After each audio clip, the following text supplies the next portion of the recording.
Hello students of class 11th बच्चे, जैसे कि आपका चैप्टर नंबर 2 कॉन्टीन्यूटी में है, जिसका नाम क्या है आपका बेटा central problems of an economy, जिसमें बेटा हम पीपीसी कर्व जो है वो करके हटे हैं, है ना। हमने कर लिए ये पीपीसी कर्व में हमने 3 समस्याएं भी कर ली हैं, what to produce, how to produce and whom to produce. और हम इन तीनों प्रॉब्लम्स को डायग्राम के थ्रू कैसे रिप्रेजेंट कर सकते हैं हमने वो भी समझाया है आपको। अब बेटा ये ना कुछ 2 पॉइंट्स हैं, ये 2 पॉइंट्स सबसे अलग थे इसलिए मैंने इनको अलग में लिए हैं। इनकी डायग्राम्स हैं, ठीक है, बहुत अच्छे से समझने वाले हैं आज हम डायग्राम्स को। अटेनेबल का मीनिंग जिसको आप पा सकते हो, ठीक है ना, जो पॉसिबल है वो होता है अटेनेबल यानी कि जो पॉसिबल है, जो पता है आपको भी वो मिल जाएगा, ठीक है ना। और नॉन अटेनेबल जो इम्पॉसिबल है, जो नहीं हो सकता भाई, उसको बोलते हैं अटेनेबल यानी कि जो पॉसिबल है, जो आपको मिल जाएगा। नॉन अटेनेबल यानी कि जो पॉसिबल ही नहीं है, ठीक है ना। कॉम्बिनेशन तो आपको मैंने समझाया होगा। ऑफ आउटपुट का मीनिंग जो भी आप अपने खेत वगैरह में पैदा कर रहे हो, जैसे आप अपने खेत में 2 चीज़ें पैदा कर रहे हो, एक कनक और एक चावल, तो ये दोनों का मतलब आपको कनक कितनी उगानी चाहिए और चावल कितने उगाने चाहिए, ठीक है ना। अलग अलग रेशो का कॉम्बिनेशन होता है। जैसे मान लो कनक उगा रही हूँ 30 किलो, ठीक है ना, और मैं चावल उगा रही हूँ मान लो उसके ऊपर 60 किलोस, ये हो गया एक कॉम्बिनेशन, ठीक है। और आपको ये कब ये दिखाएगी कि क्या आपका ये कॉम्बिनेशन पॉसिबल है या नहीं। अगर मैं कनक 40 किलो उगा रही हूँ और मान लो राइस मैंने 50 किलो उगा लिए, तो ये क्या है, ये कॉम्बिनेशन है। मतलब आप दोनों आउटपुट को किस तरीके से दोनों आउटपुट का कॉम्बिनेशन बनाओ कि और वो कॉम्बिनेशन अटेनेबल या नॉन अटेनेबल किस में आएगा, वो आपको दिखाएंगे ये कर्व, ठीक है ना। मान लो बेटा मैंने ये एक पीपीसी तो बनानी है, ये तो आपको पता ही है, इसमें तो कोई शक ही नहीं है, ठीक है ना। बस मैं तो इसको अच्छे से डिफाइन करने वाली हूँ। और पीपीसी कर्व मैंने बहुत अच्छे से आपको समझाई है कि बनती कैसे है। यहाँ पे ओ होता है, यहाँ पे एक्स एक्सिस होता है, यहाँ पे वाई एक्सिस होता है, ठीक है। तो अब देखो बेटा, मान लो, ठीक है ना, मैं ये ले रही हूँ, ये एक पीपीसी ले ली, ठीक है ना, ये मैंने क्या ले ली, एक पीपीसी, ये बना ली। आपने पूरे अच्छे ढंग से बनानी है, ठीक है, बिल्कुल भी गलत नहीं होनी चाहिए आपकी पीपीसी, ठीक है। पीपीसी में बिल्कुल भी आपकी गलती ना हो, ये बात का ध्यान रखना आप, ठीक है बेटा। तो अब देखो बेटा, अब हम वर्क कैसे करेंगे, समझें कैसे। अटेनेबल और नॉन अटेनेबल पॉइंट के बाद अगर मुझे देखो ये एक यहाँ पे मैं शो कर देती हूँ वीट, और यहाँ पे बेटा मैं शो कर देती हूँ एप्पल्स, ठीक है ना। मान लो ये 2 चीज़ें जो है मैं अपने खेत में उगा रही हूँ, वीट के साथ एप्पल उगा रही हूँ, इन दोनों की मैं क्या कर रही हूँ, खेती कर रही हूँ, इन दोनों की कल्टीवेशन कर रही हूँ मैं, ठीक है। अब देखो, अगर मुझे वीट इतनी उगानी है, खेत में इतनी वीट उगानी है, ठीक है ना, सिर्फ इतनी सी, 0 से लेकर 10 तक, यानी कि सिर्फ इतनी वीट उगा रही हूँ मैं, ठीक है ना। तो जब मैं वीट कम उगा रही हूँ तो ऑब्वियसली मैं एप्पल काफ़ी ज़्यादा उगाऊंगी। तो मान लो मैं एप्पल इतने उगा रही हूँ, ठीक है ना, ध्यान रखना चीज़ों का। ये कुछ इस तरीके से, ये मीन्स मैं इतने एप्पल उगा रही हूँ, इतने, ये देखो, ठीक है ना। मान लो ये हो गया 100, इतने एप्पल उगा रही हूँ मैं, समझ पा रहे हो मेरी बात, ठीक है ना। ये हो गया कि अगर मैं 10 किलोग्राम्स क्या उगा रही हूँ, वीट उगा रही हूँ, या 10 लाख टन, पूरी इकॉनमी का अगर हम देखें 10 लाख टन जो है वो क्या उगा रही हूँ मैं, वीट। तो फील्ड में अगर मैं वीट कम उगा रही हूँ तो इसका मतलब मुझे दूसरी चीज़ की आउटपुट में ज़्यादा उगा रही हूँ, ठीक है ना। अगर मैं ये यहाँ पे देखो, अगर मैं राइस ज़्यादा उगा रही हूँ तो इसका मीनिंग कम मैं क्या उगा रही हूँ, वीट। तो यहाँ पे भी अगर मैं वीट इतनी सी उगा रही हूँ तो एप्पल इतने ज़्यादा उगा रही हूँ, ये देखो, ठीक है ना। अगर मान लो मैं चाहती हूँ कि मैं अपने खेत में वीट और ज़्यादा उगाऊँ, कि मुझे 10 लाख टन कम पड़ रही है, मैं और ज़्यादा उगाऊँ कि मेरी वीट की डिमांड ज़्यादा हो रही है, तो मान लो मैंने इतनी और उगाने का फैसला करा, ठीक है ना, यहाँ पे। तो ऐसा थोड़ी ना है कि आप उस उतनी ही ज़मीन के ऊपर इतने ही एप्पल पैदा कर लोगे और इतनी वीट पैदा कर लोगे, ऐसा थोड़ी ना हो सकता है। तो अगर आप वीट की प्रोडक्शन बढ़ा रहे हो, वीट को ज़्यादा आप उगाना चाहते हो, तो उसके लिए आपको क्या करना पड़ेगा, इस एप्पल की प्रोडक्शन को इतना कम करना पड़ेगा। इसको बढ़ाने के लिए आपको इसको कम करना पड़ेगा, क्योंकि आपको एप्पल के ट्री कम उगाने पड़ेंगे, इससे कुछ ज़मीन बचेगी तो आप वीट का प्रोडक्शन ज़्यादा कर पाओगे। ऐसा थोड़ी ना कि आप पेड़ों के ऊपर ही खेती कर दोगे, ये तो थोड़ी ना पॉसिबल सकता है। अब मान लो मैं चाहती हूँ कि भाई मुझे वीट का प्रोडक्शन और ज़्यादा कर लेना चाहिए, तो मैं वीट का प्रोडक्शन मान लो इतना कर रही हूँ, तो मुझे एप्पल का प्रोडक्शन और भी कम करना पड़ेगा। जैसे जैसे मैं एक चीज़ का प्रोडक्शन बढ़ाऊँगी, उसके साथ जो दूसरी चीज़ का मैंने कॉम्बिनेशन बनाया है, उस चीज़ का कॉम्बिनेशन मुझे क्या करना पड़ेगा, कम करना पड़ेगा। उस चीज़ का प्रोडक्शन, दूसरे कॉम्बिनेशन वाली वस्तु का प्रोडक्शन मुझे कम करना पड़ेगा। समझ में आई बेटा बात आपको? ठीक है, जो चीज़ मैं समझा रही हूँ बस उसको ज़रा माइंड में रखना, उसको समझना बेटा। ठीक है, तो ये क्या हो गए, ये बेस्ट कॉम्बिनेशन हो गए जो इस कर्व के ऊपर आ रहे हैं। वैसे तो मुझे पहले ये कॉम्बिनेशन बनाने थे, फिर ये कर्व बनानी थी। ये कर्व मैंने आपको इसलिए बना के दिखा दी ताकि आपको कॉम्बिनेशन बेस्ट पता चल जाए। ठीक है, और कर्व बनने में कोई गड़बड़ी ना आए और आपको बेहतर समझ में आ जाए। तो ये तो है अटेनेबल, ये तो पॉसिबल है, क्योंकि ये पीपीसी के ऊपर आ रहे हैं। जो कॉम्बिनेशन पीपीसी के ऊपर आए, जो कॉम्बिनेशन पीपीसी कर्व के ऊपर आ रहे हैं, ये कॉम्बिनेशन बेस्ट कॉम्बिनेशन है। जब आप 10 लाख टन क्या उगा रहे हो, वीट, और 100 लाख टन क्या उड़ा रहे हो, आप एप्पल उगा रहे हो। ये भी कॉम्बिनेशन आपका पॉसिबल है कि अगर आप वीट की प्रोडक्शन ज़्यादा कर रहे हो, ठीक है ना, मान लीजिए यहाँ पे मैं 20 कर रही हूँ और यहाँ पे 30, ये भी आपका ठीक है कि अगर आप 10 लाख की इसकी प्रोडक्शन बढ़ा रहे हो, तो आप इसकी प्रोडक्शन कम भी तो कर रहे हो। मान लो इसकी प्रोडक्शन मैंने 70 कर दी और इसकी प्रोडक्शन जहाँ पहुँचते पहुँचते मैंने 40 कर दी।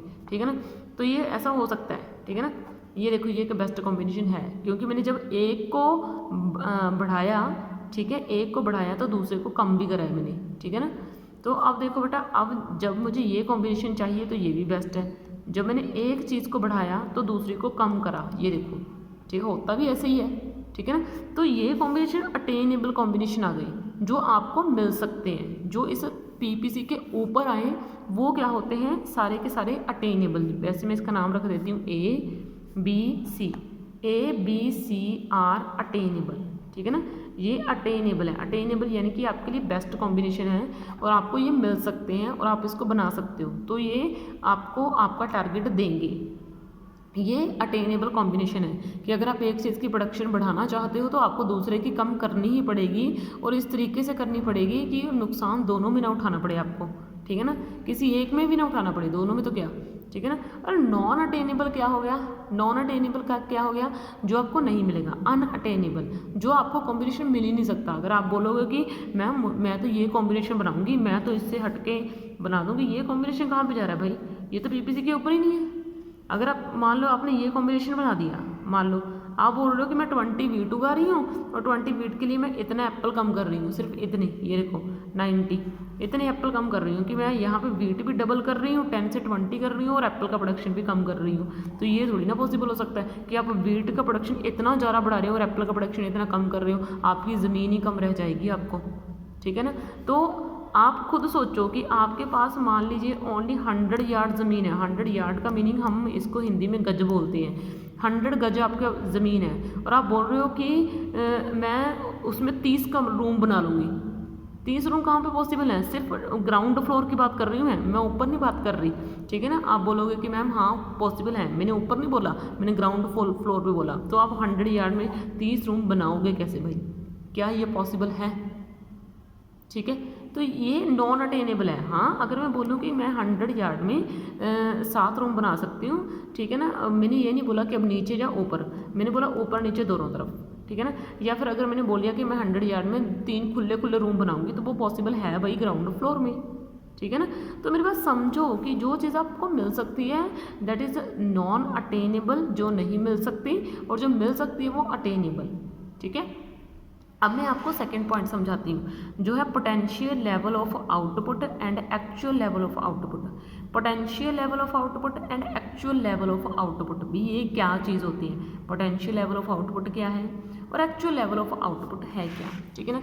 अब यहाँ पे मैं क्या करती हूँ कि पीपीसी कर्व आपको बना के दिखाती हूँ, फिर इसके बारे में हम करते हैं अच्छे से बात, ठीक है ना। ये मान लो मेरे पास है, ठीक है ना, ये कुछ इस तरीके से, ये है एक्स, ये क्या है भाई मेरे पास वाई, और यहाँ पे क्या है मेरे पास ओ पॉइंट, ठीक है ना। यहीं पे मैं यही लिख लेती हूँ, यहाँ पे मैंने एप्पल्स लिए हैं, मैं इसको चेंज नहीं करूँगी, और यहाँ पे मैंने वीट ही ली है, और ये मैंने बना दिया है कि पीपीसी कर्व। और आपको ना इस कर्व की बहुत अच्छे से प्रैक्टिस करनी पड़ेगी कि कहाँ से कैसे जा रही है। जैसे ये यहाँ से ऐसे जा रही है, यहाँ से ऐसे नीचे लग रही है, ऐसे यहाँ से जा रही है, ठीक है ना। क्लास 11th, क्योंकि बेटा आपकी नई नई क्लास है, आप नए नए स्टूडेंट्स हो इस क्लास में, तो बेटा आपको ना कर्व में प्रॉब्लम आएगी, ठीक है ना। तो कर्व्स की तो आपको बहुत ज़्यादा प्रैक्टिस करनी पड़ेगी। मैं आपको सारी चीज़ें सिखा दूंगी कि क्या क्या गलती बच्चे करते हैं। देखो, कभी भी कर्व, अगर पीपीसी कर्व ऐसे जा रही है तो आप इसको ऐसे ही करोगे, कहीं ऐसे मत कर देना, ये दोनों बहुत गलत चीज़ें हैं, ठीक है ना। ऐसे, ठीक है ना, ऐसे मत, आधे बच्चे ऐसे बनाएंगे जबकि कर्व ऐसे जा रही है, ऐसे ऐसे, देखो ऐसे, दोनों में कितना अंतर है, दोनों में कितना फ़र्क है, ठीक है ना। तो ये देखो, मैं अपनी गलती भी ठीक कर रही हूँ। अगर मैंने ऐसे बना दी ना, मैंने कर्व ऐसे बनाई, तो ये ऐसे तो है ही नहीं, ये तो ऐसे जा रही है, ऐसे से ऐसे, ठीक है। समझ पा रहे हो, क्योंकि बेटा आपका बिल्कुल फ्रेश माइंड है, तो आपको चीज़ों को समझना पड़ेगा, ठीक है ना। और ये चीज़ें इतनी इजी नहीं होती, ठीक है ना, तो इसलिए थोड़ा सा इनके ऊपर प्रैक्टिस करनी पड़ती है। अब बेटा हम बोल रहे हैं potential level of output and actual level of output. Potential level of output का मीनिंग क्या है। पोटेंशियल लेवल ऑफ आउटपुट का मीनिंग ये है, ध्यान से समझना, ठीक है ना। पोटेंशियल लेवल ऑफ आउटपुट की बात कर रही हूँ। पोटेंशियल का मीनिंग होता है पूरी पावर लगा के, पूरी ताकत लगा के, पूरे रिसोर्सेज लगा के आप जितना प्रोडक्शन कर सकते हो आप उतना प्रोडक्शन कर रहे हो, वो होता है। मान लो मेरे पास 3 मशीनें हैं, मैं 3 मशीनों को दिन रात काम करके उनसे जो है ना 150 यूनिट्स प्रोड्यूस कर रही हूँ, तो वो मेरा क्या हो गया, पोटेंशियल लेवल ऑफ आउटपुट हो गया, कि मैं उनसे जितना काम ले सकती थी उन्होंने उतना काम मेरे को दिया, ठीक है ना। समझ पा रहे हो मेरी बात, ठीक है। तो ये चीज़ होती है आपकी पोटेंशियल लेवल ऑफ आउटपुट, ठीक है ना। आपको मैं बुक में दिखाऊंगी ये दोनों चीज़ें कि कहाँ है। सबसे पहले मुझे यहाँ पे कराने दो। पोटेंशियल लेवल ऑफ आउटपुट का मीनिंग ये है, ठीक है ना, जो इस पीपीसी कर्व के ऊपर आए कॉम्बिनेशन, जो कॉम्बिनेशन इस पीपीसी कर्व के ऊपर आता है वो होता है पोटेंशियल। पोटेंशियल यानी कि आप अपने आउटपुट को अच्छे से यूज़ करके ये चीज़ों का कॉम्बिनेशन बना सकते हो, और ये बेस्ट कॉम्बिनेशन होगा। और ये बेस्ट कॉम्बिनेशन क्यों होगा, क्योंकि यहाँ पे आपका कोई भी रिसोर्स फालतू नहीं, अनयूज़ नहीं हो रहा, आप उसको अच्छे से यूज़ कर पा रहे हो। आप लैंड से अच्छे से काम ले रहे हो, आपने जो मजदूर काम के ऊपर लगाए उनसे अच्छे से काम ले रहे हो, अगर आप इनमें से कोई भी एक कॉम्बिनेशन चूज़ करते हो तो, ठीक है ना। और वैसे भी ये पोटेंशियल का मीनिंग कि अगर आप पूरा काम करते हो तो आप ये कॉम्बिनेशन गेन कर पाओगे, ठीक है ना। अगर आप पूरा अपने रिसोर्सेज से काम ले रहे हो तो आपको ये कॉम्बिनेशंस मिलेंगे, ठीक है ना। लेकिन अगर आप अपने रिसोर्सेज से पूरा काम नहीं ले रहे, लेकिन अगर आप अपने रिसोर्सेज से पूरा काम नहीं ले रहे, अगर आप अपने रिसोर्सेज से कम काम ले रहे हो, तो आपकी आउटपुट उतनी नहीं होगी जितनी आप सोच रहे हो। तो ये होता है पोटेंशियल। पोटेंशियल का मीनिंग आप एक्चुअल में कितना गेन कर सकते हो, और ठीक है ना, मतलब आप कितना गेन कर सकते हो अगर आप रिसोर्सेज को पूरे अच्छे से यूज़ करो तो। एक्चुअल का मीनिंग आप एक्चुअल में करते क्या हो, ठीक है ना। ठीक है, जैसे हर एक बच्चा सोचता है कि मैं, मुझे तो बहुत अच्छी पोस्ट पे जाना है, लेकिन एक्चुअल में वो क्या कर रहा है भाई, एक्चुअल में वो कहाँ पे उस पे जाने के लक्षण हैं, ठीक है ना, ये तो उसको देख के पता चल जाता है, ठीक है ना। वैसे ही पोटेंशियल का मीनिंग, अगर आप पूरी हार्ड वर्क करो, पूरे रिसोर्सेज को अच्छे से यूज़ करो, तो ये लेवल आपके गेन हो जाएंगे। लेकिन अगर एक्चुअल में आपको क्या मिल रहा है, पोटेंशियल मतलब आप मेहनत करके कितना गेन कर सकते हो, ये कर सकते हो।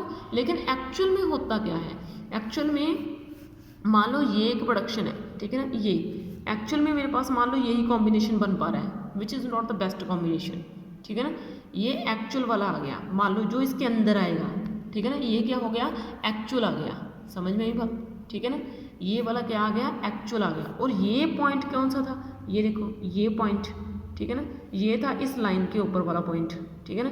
ये इस लाइन की, ये क्या है पोटेंशियल वाला, ठीक है ना, कि मुझे ये वाला पॉइंट मिलेगा, लेकिन कब मिलेगा, जब मैं इस लाइन के ऊपर आऊँगी, ये वाली लाइन के ऊपर, अगर मैं अपने रिसोर्सेज को अच्छे से यूज़ कर पा रही हूँ। लेकिन मैं अगर अपने रिसोर्सेज को अच्छे से यूज़ नहीं कर पा रही हूँ, ठीक है ना, लेकिन एक्चुअल में मुझे पता है कि मैं अपने रिसोर्सेज से क्या काम ले रही हूँ, तो वो क्या आ जाएगा, ये पॉइंट अंदर आ जाएगा।